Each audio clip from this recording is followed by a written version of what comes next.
Director Robert Zemeckis creates iconic movies. Back to the Future and Forrest Gump became pop culture icons of the 80s and 90s respectively. His work also gave us Jessica Rabbit and Wilson. Zemeckis creates action-adventure-packed emotional roller coasters that bring in big audiences and smash box office records.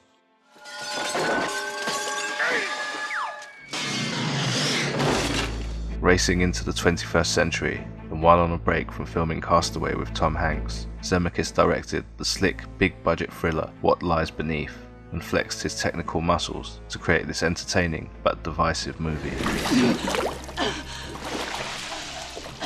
What Lies Beneath is a supernatural suspense thriller which tells the story of Claire Spencer, played by Michelle Pfeiffer, stuck with an empty nest after her daughter leaves for college, and with volatile new neighbours across the road.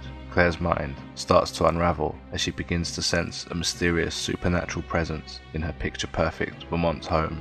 The well-preserved Harrison Ford plays Claire's research scientist husband, and as the story progresses, we realise he's harbouring some secrets that might be responsible for Claire's anxious paranoia. Harrison Ford and Michelle Pfeiffer had always been Zemeckis' first and only choice for the roles. The 90s had been good to both actors. Harrison Ford further cemented his megastar status with The Fugitive and Air Force One. And for Michelle Pfeiffer, the role of Catwoman in Tim Burton's Batman Returns had elevated her to A-list status, making the cast a key draw for audiences at the time. Meow.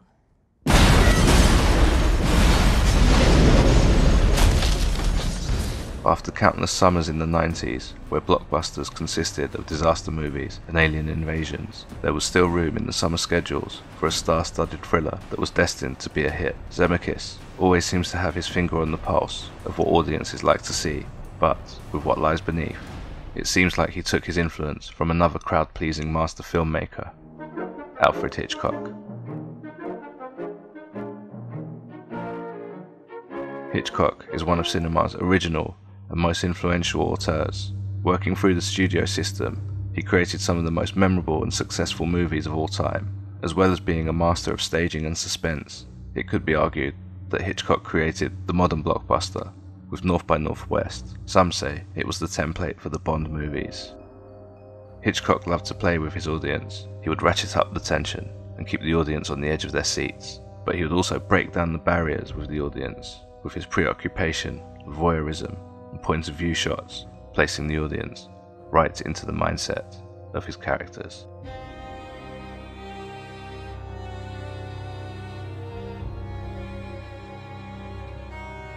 Like Zemeckis, Hitchcock has created impactful films that have immersed their sounds and imagery into popular culture.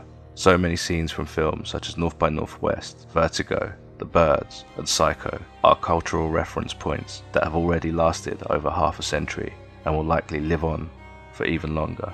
In the 90s, Hollywood seemed to have become obsessed with all things Hitchcock, following a slew of remakes such as Rear Window and Perfect Murder, which was a remake of Dial M for Murder, and even a shot-for-shot remake of Psycho. Other traces of Hitchcock DNA can be seen in Paul Verhoeven's Basic Instinct and David Fincher's The Game, which calls to mind North by Northwest and the Hitchcock trope of the innocent man in trouble, which brings us to What Lies Beneath, which almost plays out like a Hitchcock greatest hits, combining many aspects of multiple Hitchcock films, which, in theory, should create the ultimate blockbuster and the ultimate thriller. Jesus, Claire. What the hell are you doing? I was looking. Fine. Robert Zemeckis said that he consciously shot What Lies Beneath in the style of Hitchcock if he had access to digital technology. We see this with some of the heightened camera moves, such as the camera moving through the floor or flying towards a bridge and into a car. However, these techniques don't necessarily bring much to the table. Hitchcock was a pioneer and innovator in his own time and brought many innovations and tricks that elevated and heightened the reality of his films, the most famous being the contra-zoom in Vertigo. He has always been a master of the moving camera and placing it in imaginative places. In many ways, Zemeckis' famous CGI tracking shot on the bridge now seems as artificial as any driving process shot from a Hitchcock film. Beyond the Hitchcock visual references, What Lies Beneath's story is an awkward amalgam of many different Hitchcock movies and themes. Michelle Pfeiffer is the anxious Hitchcock blonde, much like Janet Leigh, Grace Kelly, and Tippi Hedren. The main plot combines aspects of Rebecca, with the main character sensing the presence of a dead ex-lover in her husband's inherited home. We have a red herring subplot that plays out like Rear Window, as Claire watches her new neighbours murdering his wife, or so she believes. Harrison Ford's character is called Norman, and he follows in the grand tradition of Ray Milland in Dial M for Murder, Laurence Olivier in Rebecca, Gregory Peck in Spellbound, and Cary Grant in Suspicion, who play partners or husbands who are suspected murderers. So that's a bit pig's tail. Pig's tail? Yeah, too early. Get it? You never hear that one, Albie? Pig's tail.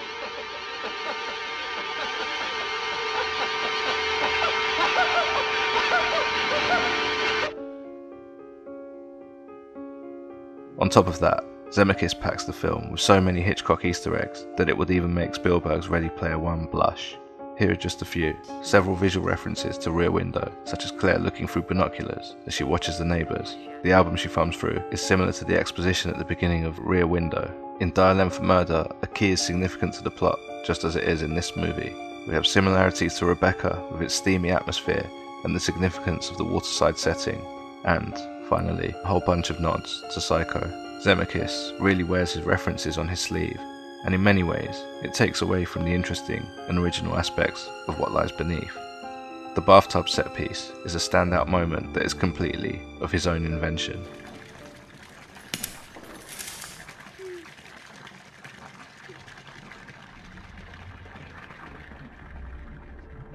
The need to modernise or update Hitchcock seems a bit misguided. As much as the surface and the social mores of Hitchcock's films might feel dated, Hitchcock was a pioneer who created very challenging films full of innuendo and taboo.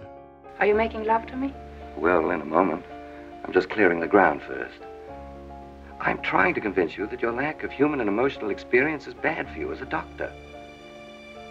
And fatal for you as a woman. I've heard that argument from a number of amorous psychiatrists who all wanted to make a better doctor of me. Ah, but I've got a much better argument. I'm terribly fond of you. Hitchcock was never one to shy away from challenging or shocking audiences, and above all, he wasn't afraid to tackle new ideas in his films. One preoccupation in particular was the incorporation of Freudian psychoanalysis in his work.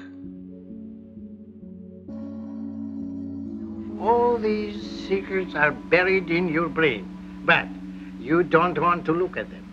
The human being very often doesn't want to know the truth about himself because he thinks it will make him sick. So he makes himself sicker, trying to forget. You follow this? Hitchcock's Spellbound, from 1945, is the film that explores psychoanalysis in the most overt way. It's central to the plot, which concerns itself with a psychoanalyst trying to recover the memories of an amnesiac accused of murder. The film opens with a title card, which explains briefly and poetically how psychoanalysis works, referring to it as unlocking the doors of the mind and driving the devils of unreason from the human soul. It's this metaphor and theme that connects Spellbound to What Lies Beneath. You put the horrible thing behind a closed door. We have to open that door. I know what's behind that door. Murder. No, that's a delusion you have acquired out of illness. Doors opening and keys unlocking symbolize the characters remembering, unraveling the mystery, and restoring their sanity. In What Lies Beneath, Claire's recovering from a car accident and can't remember the details of what happened. She assumes her amnesia is part of the trauma of the accident, when in actual fact, she's been suppressing the fact that she caught Norman cheating. I think she's starting to suspect something.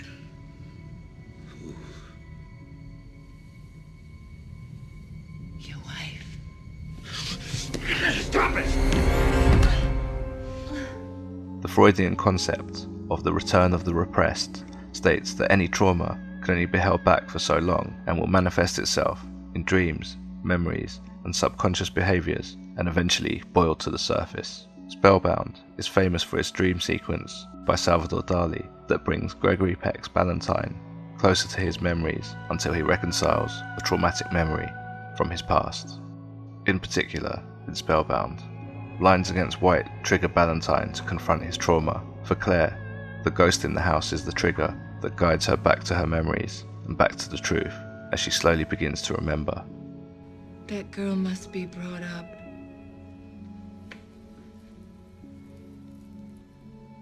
As she confronts the circumstances around the accident, the film begins to deviate from the Hitchcock tropes and references. It seems as though throughout the film, her fears and imagination take on the form of a Hitchcock movie. Those are reference points for everyone's fear after all. The shower scene, the Norman Bates face, is burned into our collective subconscious. It has been for decades. But in the film's gritty escape sequence and the final tense confrontation, Zemeckis gives us something new and memorable as the Bernard Herrmann-esque notes fade and sanity is restored. The water that troubled Claire throughout the film is still now. It's become snow. Claire's devils have been driven away. 20 years since its release, it seems astonishing that a film influenced by classic cinema can also be looked at like a cinematic relic.